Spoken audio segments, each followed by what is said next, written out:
मराठा आरक्षणासंदर्भातील एसओपी अंतिम झाली असून हैदराबाद गॅझेटनुसार मराठा समाजाला प्रमाणपत्र देण्याची मागणी मान्य झाल्याचे संकेत मिळालेत, असं मनोज जरांगे पाटील यांनी पत्रकार परिषदेत सांगितले।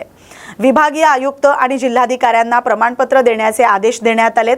कार्यपद्धती देखील निश्चित करण्यात आले। काही तांत्रिक बाबी बाकी असल्या तरी सध्या समाधान असल्याचं त्यांनी स्पष्ट केले। जात पडताळणीची प्रक्रिया थांबणार नसली तरी ती अधिक सुलभ होईल असा विश्वासही त्यांनी व्यक्त केलाय। मराठवाड्यातील मराठा समाजासाठी अडचणी दूर करण्याचं आश्वासन सरकारकडून मिळाल्याचं त्यांनी नमूद केलंय।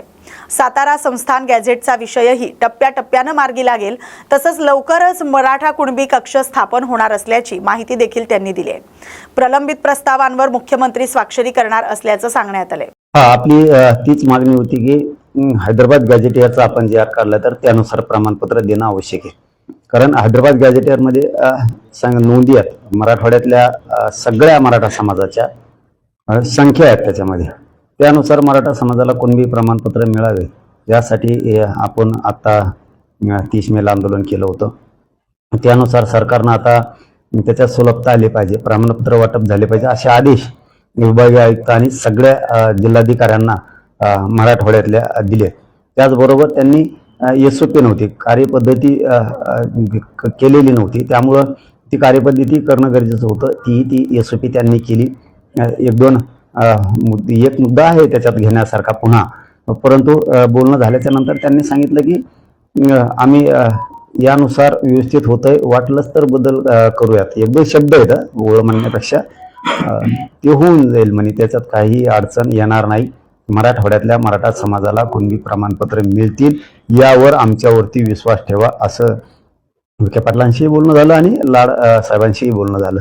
म्हणजे आमच्यावरती विश्वास ठेवा, हैदराबाद गॅझेटियरच्या JR नुसार आणि आत्ता दिलेल्या SOP नुसार मराठवाड्यातल्या मराठ्यांना कुणबी प्रमाणपत्र वाटप करायला कसलीही अडचण येणार नाही।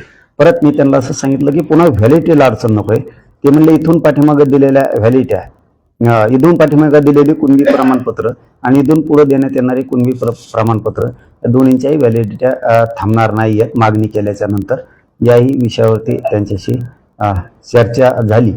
SOP मधील 1-2 शब्दाचा विषय होता, ते म्हणले अडचण येणार नाही, आली तर आम्ही येत। सरकारने दिलेले शब्द पाळणं आणखी काय राहिले नाही, आणखी राहिलंय, पण समाधानी एवढ्यासाठी आहेत, थोडे पूर्ण समाधानी नाही पण थोडे एवढ्यासाठी आहेत की त्यांनी जी तळमळ केली मराठा समाजाच्या वेदना बघून आणि त्याविषयी जो शब्द दिला विखे पाटील साहेबांनी आणि लाड साहेबांनी, आणि विशेष करून त्यांना फडणवीस साहेबांचे सुद्धा फोन होते त्या दिवशी। त्यांनी मला काल सांगितलं हा विषय की फडणवीस साहेबांसुद्धा सारखे फोन होते की आपण मराठवाड्यातल्या मराठ्यांना आरक्षण देऊयात, त्यांचं ते हक्काचं हैदराबादचं गॅझेटियर आहे, त्यामुळं कामं मात्र पूर्ण करा आणि तुम्हाला जिथं जिथं अडचण येते आणि तिथं मला सांगा असं फडणवीस साहेब विखे पाटलांना आणि लाड साहेबांना बोललेत। हे मला काल सांगितलं त्यांनी की त्यामुळं आता अडचण येणार नाहीत, अशा स्वरूपाचं काम मराठा समाजासाठी मराठवाड्यातल्या करूयात। म्हणून थोडं समाधानी याच्यासाठी म्हणलं की आता वाटतंय त्यांच्या बोलण्यावरून की मराठवाड्यातल्या मराठ्यांना 100% कुणबी प्रमाणपत्र मिळणार। पुन्हा ते रोष आणि नाराजी मराठा समाजाची त्यांच्या अंगावरती सरकार घेणार नाही ही आता अपेक्षा आहे। दगाफटका धोका झालाच तर पुढं लढायला मी पुन्हा सरकारच्या समोर उभा आहे हेही त्यांनी लक्षात ठेवावं।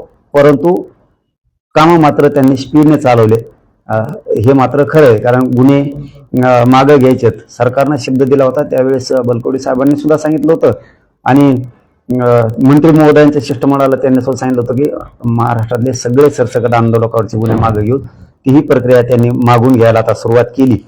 म्हणून आता कामं व्हायला लागले, हे मात्र खरं आहे सध्या तरी। पुढे आणखीन काय माहित नाही, आता पळत येणं पुढे दमत येत का काय, पण वाटत नाही ते दमतील म्हणून करतीलच, मात्र विश्वास आता वाटायला लागलाय।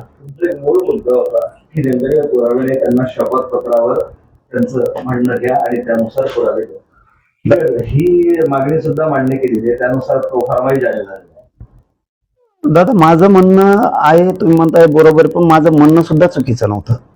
आमच्या चुलत्याला दिले, दुसऱ्या चुलत्याला नाही दिले, म्हणजे ही चूक आम्ही सरकारच्या निदर्शनास आणून दिली। आमच्या एका मुलाला दिले तर छोट्या मुलाला देत नाहीये।